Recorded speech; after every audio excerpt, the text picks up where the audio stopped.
본 방송은 iblog.com을 통해서 송출되고 있습니다. 미디어 플랫폼 iblog, iblog.com. 안녕하십니까. 내가 목사다. 행복한 교회 김정현 목사입니다. 오늘 바람도 많이 불고 비도 좀 오고 봄날씨답지 않은 추운 날씨가 오늘 계속됐는데요. 저도 오늘 대전에 갔다가 오면서 좀 많이 추웠습니다. 2009년도인가요? 2009년도에 조사한 신뢰도 직업군 중에서 목회자가 29위를 했다는 언론사의 발표가 있었어요. 가장 신뢰받는 직업군은 소방관. 물론 최하위가 아마 제가 기억하기엔 정치인으로 알고 있는데 그렇습니다. 왜 신뢰받을까? 또는 왜 신뢰받지 못할까? 그리고 25위 정도면 굉장히 비참한 수준이죠, 사실은. 영적인 부분, 성직자로서 사실 제가 목사로서 받아들이기 힘든 그런 순위라고 저는 지금 생각이 듭니다. 왜 그럴까요? 아마 저는 말과 행동, 말이라고 하는 건 목회자의 설교가 되겠죠. 설교자의 말과 그리고 실제 삶이 굉장히 괴리되어서 살기 때문에 아마 그런 일들이 나타나지 않는가라고 하는 생각을 해봅니다. 우리들이 가지고 있는 컨텐츠는 성경입니다. 그리고 그 성경을 기초로 해서 기독교인의 삶, 모든 삶들이 결정이 되지요. 그런데 성경을 잘 해석하고 전달하고 그리고 그 가운데에서 보여지는 모습으로 나타내지는 것이 바로 목사거든요. 목회자. 그런데 이 목회자의 삶이 굉장히 이중적이라면 누가 신뢰하겠습니까? 성경에 진리는 있어요. 설교 가운데 성경에 진리는 있는데 목회자의 삶으로 승화되지 않은 진실된 설교가 아니라면 그건 그저 강의죠. 우리는 강의를 듣고 싶어 하는 게 아니라 설교를 듣고 싶어 하는 겁니다. 그러니까 목회자의 삶이 녹아있는 설교, 목회자가 그렇게 살아가는 이야기를 해주는 설교를 듣고 싶어 한다는 거예요. 저도 목사지만 저는 설교를 이렇게 합니다. 내가 살면서 해보았던 일을 중심으로 설교를 하고요. 그리고 설교 가운데에서도 물론 제가 다 해보진 않았겠지만 사실 해보지 않은 일에 대해서는 잘 얘기하지 않습니다. 물론 제가 젊은 나이에 설교를 논하기에는 아직 어리다라고 말할 수 있을지 모르겠지만 목회자가 그렇게 신뢰도 지수가 떨어질 만큼 목사의 신뢰도는 지금은요 바닥입니다. 누가 목사를 믿습니까? 그저 교인들이나 목사를 봐주는 거예요. 바깥에요.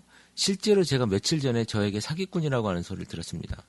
왜요? 목사라고 하는 그 이유 하나만으로.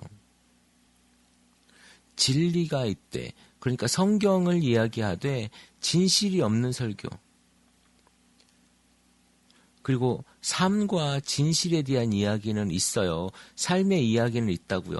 내가 삶을 이야기를 하지만 거기에 진리가 결여돼 복음이 없는 설교. 지금 예를 들면 이런 설교겠죠. 성경 말씀을 읽습니다.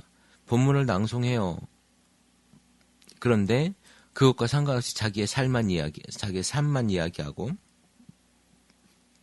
그리고 거기에 더해서 예화가 7편 그리고 이것들을 위해서 복 받으시길 바랍니다. 주님의 이름으로 축원합니다. 이렇게 끝나는 설교가 얼마나 많은지 몰라요. 많은 교인들은 복 받고 싶죠. 그 복이 어떤 복? 물질의 복, 자녀의 축복, 그리고 내가 이 세상에서 잘 되는 축복이에요. 이런 축복 받고 싶다니까요. 그런 귀에 감사한 이야기를 하려고 듣고 싶어요. 목사님들이 그런 이야기를 많이 해줍니다. 왜? 그래야 교인들이 좋아하니까.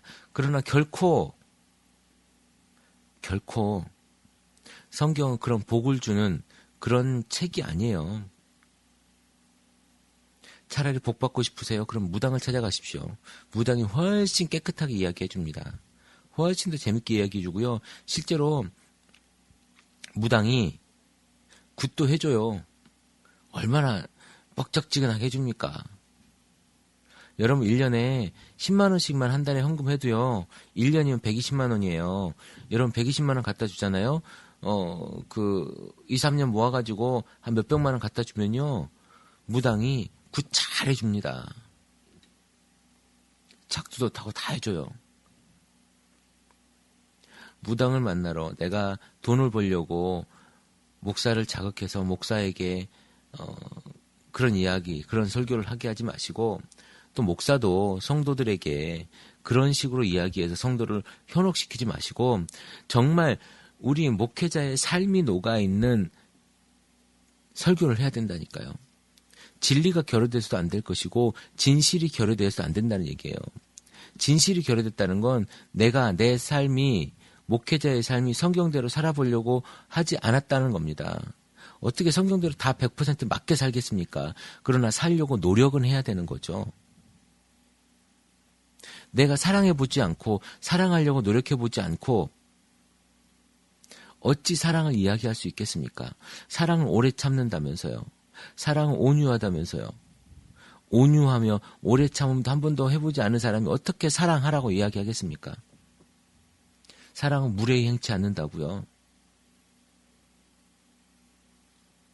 매번 편견과 매번 차이를 이야기하고 매번 비교하면서 그 사람을 모욕 주면서 무례히 행하지 않는다고 하는 이야기를 어떻게 할 수가 있겠습니까? 조금이라도 노력을 해보라는 거예요.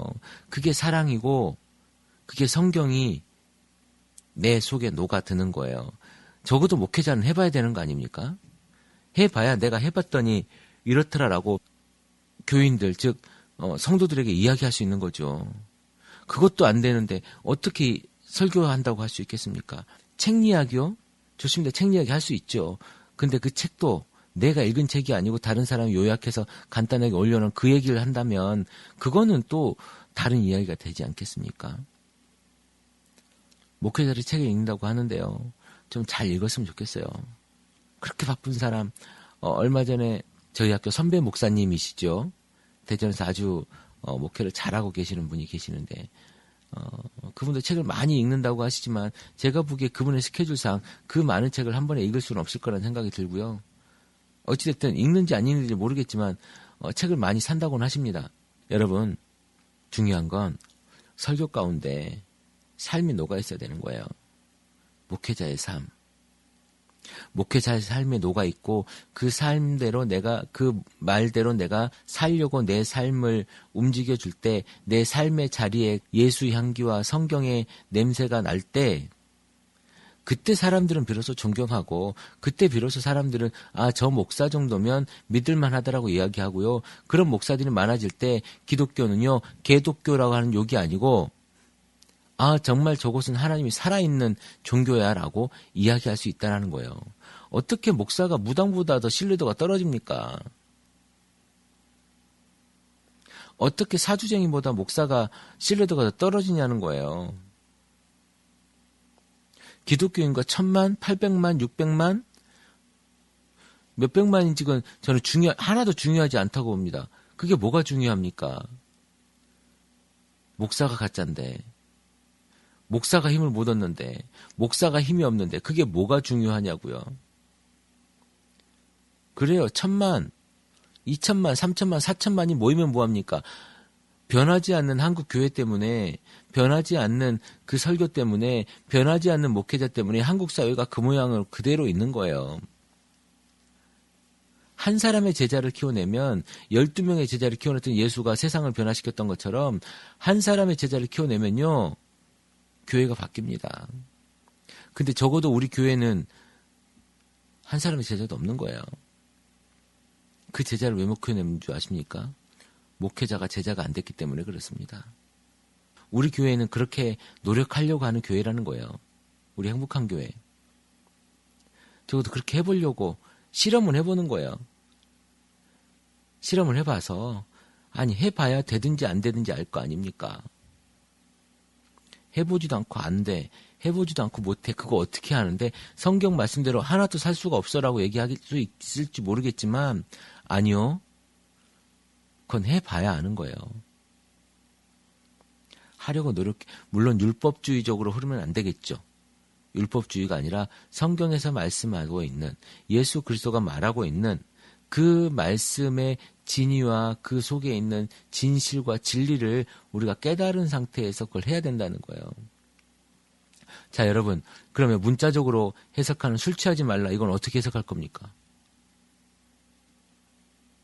술 취하지 말라. 그래요. 술 마시니까 취하지만 않으면 됩니까? 이런 우스운 해석이 어디 있습니까?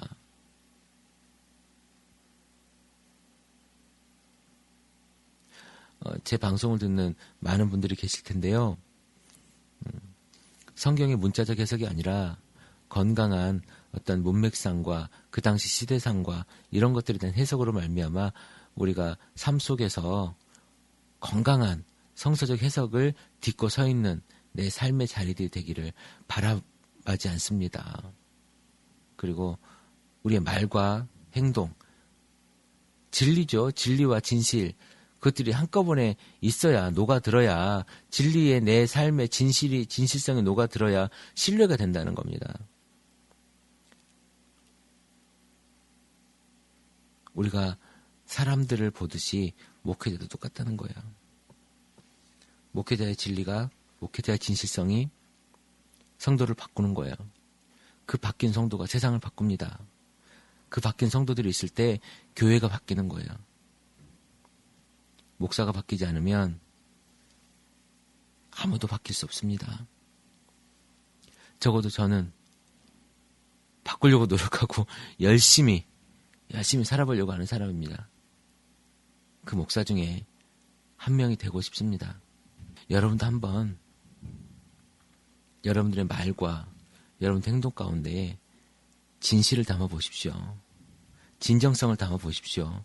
혹시라도 비즈니스를 하시는 분이라면 정말로 많은 도움이 될 겁니다. 진실한 이야기가 사람을 바꿔요. 그 바뀐 사람들이 세상을 바꾸는 겁니다. 진실한 기독교, 진리가 살아있는 기독교, 멋있지 않습니까?